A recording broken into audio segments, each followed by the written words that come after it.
평화를 빕니다. 안녕하세요. 안젤라입니다. 오늘 복음에선 돌아온 작은 아들에 대한 이야기를 들려주는데요. 아버지의 재산을 미리 받고 방탕한 생활을 하다 모든 것을 잃은 뒤에 뉘우치며 아버지께 돌아온 작은 아들을 아버지는 기꺼이 환영하며 안아줍니다. 하지만 늘 아버지 곁에서 묵묵히 열심히 일하던 큰아들은 아버지의 행동을 못마땅하게 여기는데요. 우리는 항상 이 두 아들의 모습을 가지고 있지만 전 큰아들의 입장이 좀 더 이해가 되고 안쓰러워 보이기도 합니다. 갖은 노력과 희생을 한 건 나인데 아버지께선 왜 방랑한 생활을 하고 온 동생을 더 기쁘게 받아들이는지 질투가 날 법도 합니다.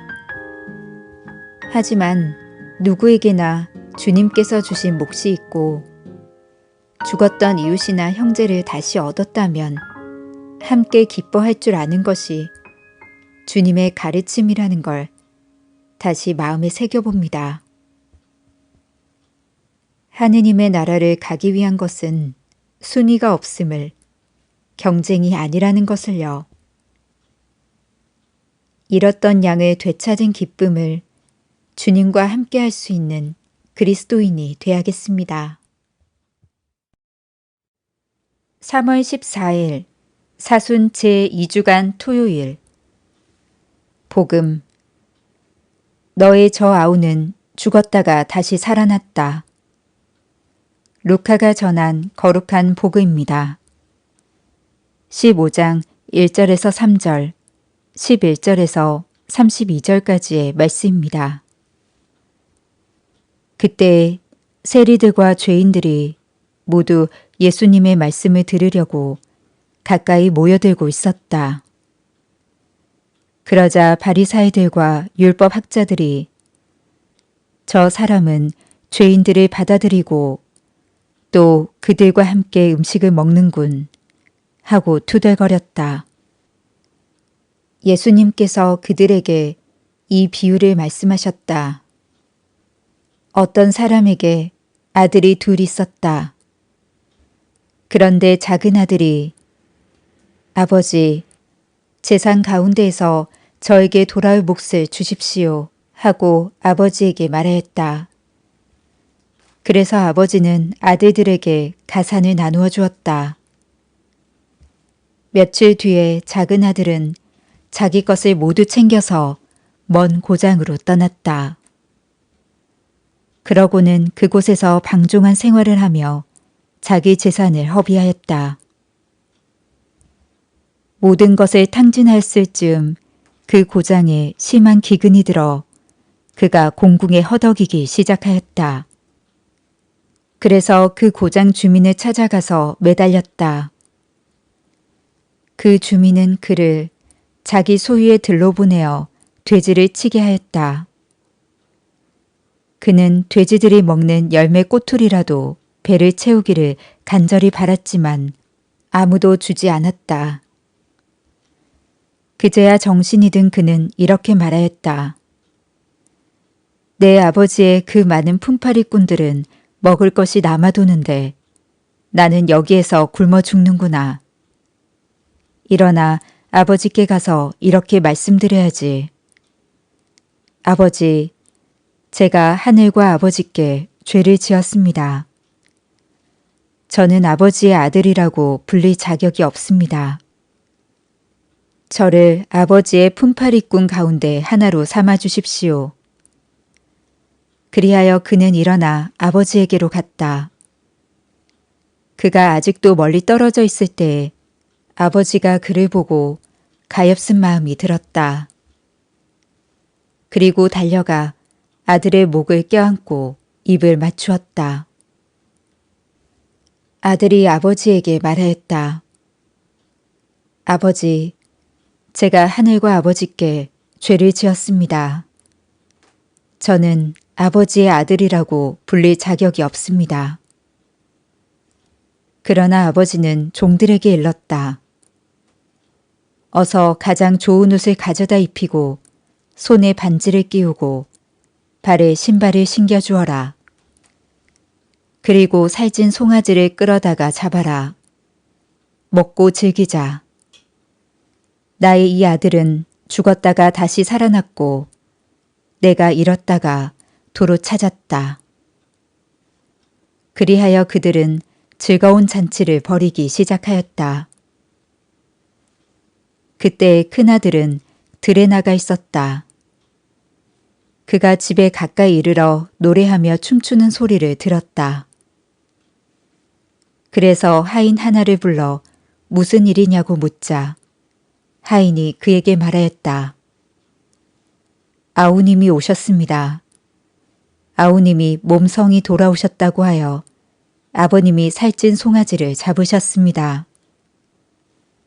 큰 아들은 화가 나서 들어가려고도 하지 않았다.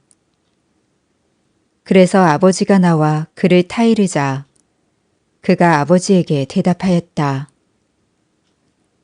보십시오.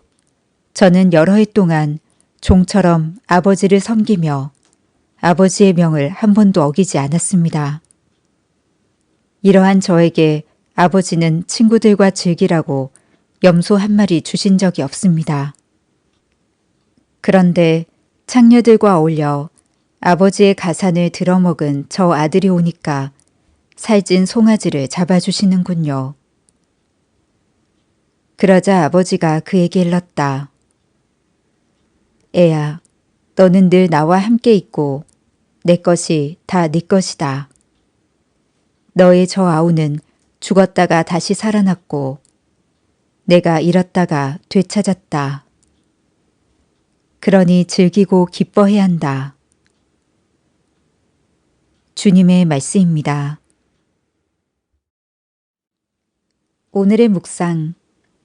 오늘 복음에 등장하는 되찾은 아들의 비유에서 주요 인물은 아버지와 두 아들, 곧 큰아들과 작은아들입니다. 이 비유는 아버지의 자비를 강조합니다. 아버지는 변함없이 그 자리에서 집을 떠난 작은아들을 기다리며 또 큰아들의 불평을 들어주고 그를 위로하는 사람입니다. 이 비유는 하느님께서 어떤 분이신지 잘 드러내고 하느님의 특징적인 모습을 요약해서 전하기에 많은 이들에게 찬사를 받습니다. 이 비유를 읽으며 작은 아들의 모습과 우리 자신을 비교해 봅니다. 죄를 짓고 하느님에게서 멀리 떠나 방종한 생활을 한 작은 아들이 죄를 지으며 살아가는 우리의 모습과 겹치기 때문입니다. 작은 아들이 아버지의 집으로 돌아가기로 결정하고 발길을 돌리는 모습은 죄를 뉘우치고 돌아서서 하느님과 화해하는 회개의 의미를 잘 드러냅니다. 그리고 하느님께서는 그렇게 돌아오는 이들에게 잔치를 베풀어 주시는 분이십니다. 큰아들은 우리가 생각해야 할 또 다른 모습입니다. 착실하게 아버지의 명을 따라 살았던 큰아들은 작은 아들의 귀환을, 회개한 아들이 돌아오는 것을 받아들이지 못합니다. 큰아들 또한 우리의 모습입니다. 공동체를 지키며 열심히 활동하지만 언제나 그 자체가 기쁨이 되진 않습니다. 때론 오히려 무거운 짐처럼 여겨지기도 합니다. 그렇기에 회개한 이를 받아들이는 하느님의 자비가 큰아들에겐 불평과 불만을 자아내기도 합니다. 그는 아버지가 늘 함께 있다 라고 한 말의 의미를 깨닫지 못했습니다. 여러분은 두 아들 가운데 어느 모습에 더 가깝습니까? 애야, 너는 늘 나와 함께 있고 내 것이 다 네 것이다. 애야, 너는 늘 나와 함께 있고 내 것이 다 네 것이다. 애야, 너는 늘 나와 함께 있고 내 것이 다 네 것이다. 자비하신 주님, 남의 죄를 탓하기보다 나의 잘못을 생각하며 반성하고 회개하게 하소서. 아멘. 평화를 빕니다.